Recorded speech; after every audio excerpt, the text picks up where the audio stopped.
నమస్తే. నేను మీ అశ్విని కుమార్. మొత్తానికి భారతదేశంలో మబ్బులు తొలగిపోతున్నాయి. ఎవరికి వాళ్ళు బయటపడుతున్నారు. ఎవరికి మద్దతు పాకిస్తాన్తో యుద్ధము లేదా టెర్రరిస్టులతో కేంద్ర ప్రభుత్వం యుద్ధం చేయాలి అని నిర్ణయించుకున్నప్పుడు భారతదేశంలోనే ఏ పార్టీ ఎవరికి ఏ దేశం వైపు ఉంది లేదా ఏ వర్గం వైపు ఉంది ఏ మతం వైపు ఉంది అన్నీ కూడా క్లియర్గా మబ్బులు విడిపోతున్నాయి. భారతదేశం ఎందుకు ఎంత ఆలస్యం చేస్తోంది అన్న చాలామంది ప్రశ్న. ప్రపంచంలో పాకిస్తాన్ని ఏకాకి చేయటంలో సక్సెస్ అయింది భారతదేశం. చైనా లాంటి దేశాలు, టర్కీ లాంటి దేశాలు పాకిస్తాన్కి మద్దతు తెలిపినా కూడా అమెరికా హౌస్ స్పీకర్ జాన్సన్ ఆయన భారతదేశానికే మా మద్దతు, భారతదేశం ఏ స్టెప్ తీసుకున్నా కూడా మేము పూర్తిగా మద్దతు ఇస్తామంటూ కూడా మీడియాను ఉద్దేశించి మాట్లాడారు. లోపల ఈ భావాలు ఏమైనా అమెరికా కూడా ఆఖరికి భారత్ పెట్టిన ఒత్తిడికి అనుకోవచ్చు, తారీఫులకు సంబంధించి ఏదైనా కూడా అమెరికా కూడా తలొగ్గింది. ఇది మోడీ విజయంగా చెప్పచ్చు.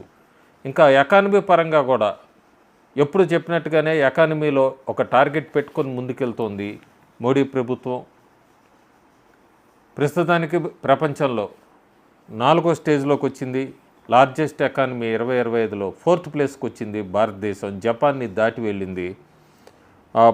2013 అట్లా ఉన్నప్పుడు మనం ర్యాంకు కిందకు ఉండేవాళ్ళం. అంటే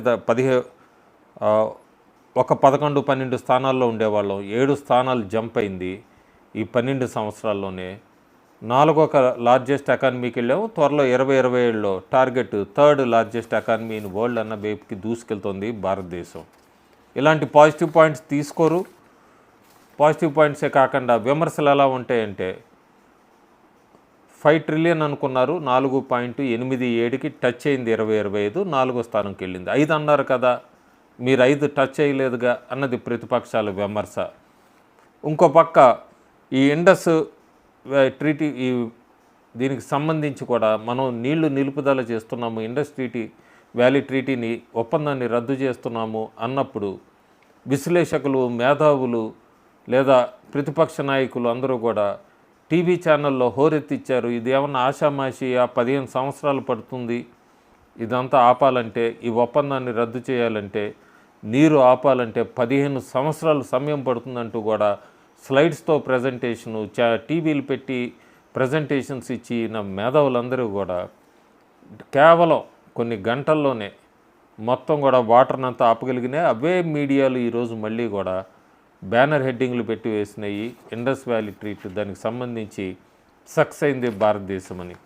సో క్రూషియల్ మూమెంట్లో మనం ఉన్నప్పుడు ఒక వ్యక్తి కొన్ని స్టెప్స్ తీసుకున్నప్పుడు దేశం కోసం మనం అందరం మద్దతు తెలపాల్సిన అవసరం ఉందన్నది, రాజకీయాలకి తావివ్వకూడదు ఇలాంటి సమయంలో అనేది ప్రతిపక్షాలు తెలుసుకోవాలి.